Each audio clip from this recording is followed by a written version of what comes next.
If you are watching right now, I believe na hindi isang aksidente na napapanood mo ang video na to. May malaking plano ang Diyos sa buhay mo. And hope na patapusin mo ang buong video na to because I believe na after mo itong mapanood, napakalaki ng gagawin ng Diyos sa buhay mo. I'm Charlene May Zamora. So sa oras na ito, gusto ko lang i-share sa iyo kung paano ko nakilala si Cristo sa buhay ko at kung paano ko po siya naranasan. At ano ba yung naging buhay ko nung hindi ko pa siya kilala. Baby pa lang ako, sukin ako ng mga albularyo dahil sakitin ako noon. Sa kadahilan ng mahina ang resistensya ko. At sabi ng mga magulang ko noong baby pa ako, muntik na akong mamatay. Dahil doon, mula sanggol hanggang mag-grade 6, madalas akong dalhin sa albularyo. At namulat ako sa paniniwala may kapangyarihan sila magpagaling. Which is, wala naman pala talaga. Dito ako sa Puerto pinanganak, pero sa Antipolo City na ako nag-iisip. Nasa 2 to 3 years old ako nung tumira kami doon. Maging masaya naman kami, pero hindi naging madali ang buhay namin doon. Dahil madalas nag-aaway ang mga magulang ko. Bata pa lang ako, hindi pa ako nag-aaral. Nasaksihan ko na kung paano sila nagsasakitan at nagpapalitan ng mga masasakit na salita. At lahat ng yun ay nagmarka sa utak ko. Nung magna 9 years old na ako, bumalik kami dito sa Palawan. Pero ang papa ko ay nagpaiwan sa Manila ng halos 7 years dahil doon siya nagtatrabaho. Lumaki ako masayahin at palakaibigan na bata. Pero hindi alam ng nakararami, marami pa akong naging nakalungkutan at galit na dinadala. Maraming rason kung bakit ko dinadala yun, pero hindi ko na po babanggitin sa video na to. Kaya nung bata pa lang ako, gusto ko na mag-commit ng suicide. Dahil feeling ko, I am the least in my family. And walang may favorite sa akin.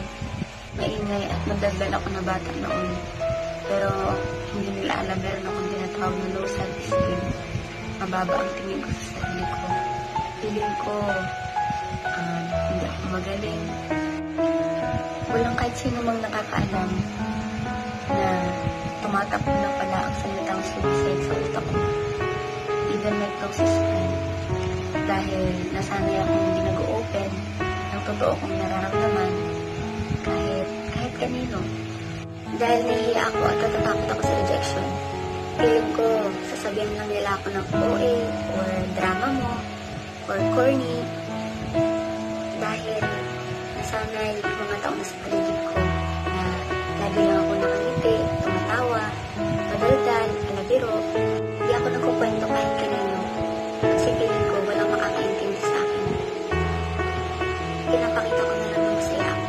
Pero hindi nila alam, deep inside, durog na durog ako. In short, I'm a pretender. I'm a liar. Tuwing kasama ko mga kaibigan ko or may mga happenings, masaya ako. Pero pag ako na lang mag-isa, doon ko nararamdaman yung matinding kalungkutan. Minsan, umiiyak ako sa madilim na lugar na walang nakakaalam. And fangirl din po ako dati at adik ako sa Wattpad. And yes, palamura din po ako doon. Gumagawa ako ng mga kasalanan, but deep in my heart, gustong magbago. Hindi ko lang alam kung paano. Hanggang sa nag-high school ako. 13 years old ako, nung makilala ko ang Panginoon. Bago ako makakilala sa Kanya, maraming beses din ako nasyado ng word of God. Katulad mo. At dahil may pagkamayabang ako, sinisiraan at tinatarayan ko, minsan pa nga, binabara ko yung ibang nag-Bible study sa akin. Hanggang sa dumating ako sa point na napaisip ako na bakit sa dinami-dami ng tao, bakit ako yung madalas na nasashare ng Word of God. Friday, 3rd week of June, 2014, may isang babae na tumapik ulit sa akin para mag-share ng Word of God.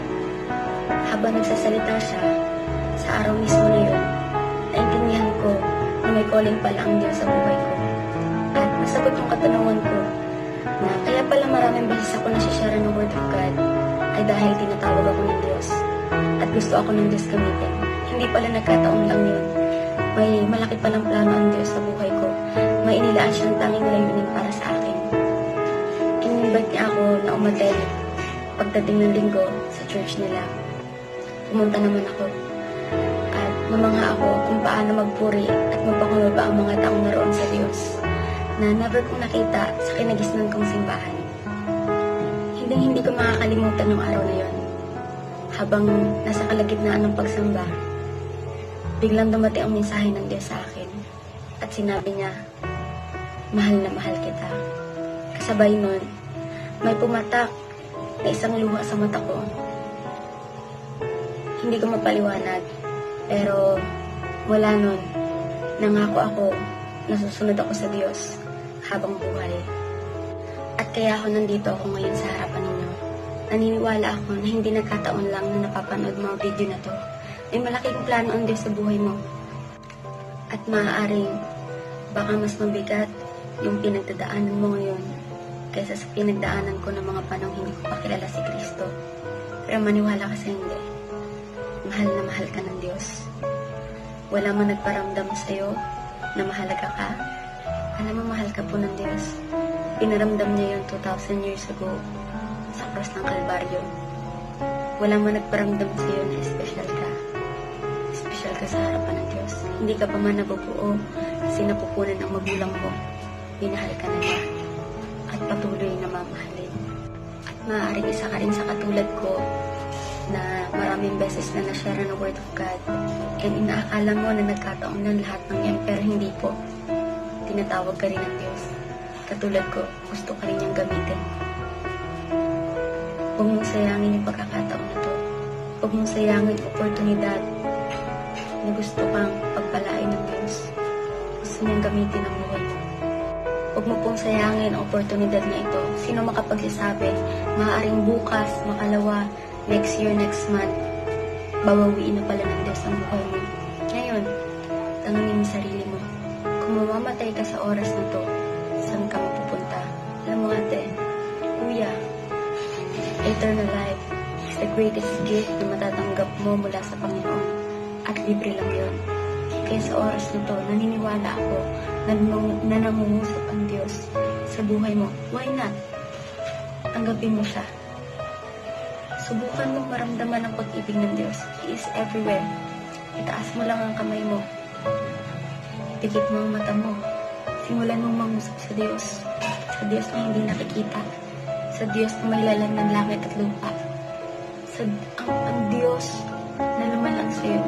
Ang Diyos na napako sa krus para sa'yo. Ang Diyos na nagmamahal sa'yo. Kahit hindi tayo mahal-mahal. At katulad ko, kung dumating ka na din sa point ng buhay mo na gusto mo na mamatay, gusto mo mag-commit ng suicide, that is the perfect time na hanapin mo ang Diyos sa buhay mo. Sabi ng Bible, God is close to the brokenhearted and saves those who are crushed in spirit. Alam mo, mahal na mahal ka ng Diyos.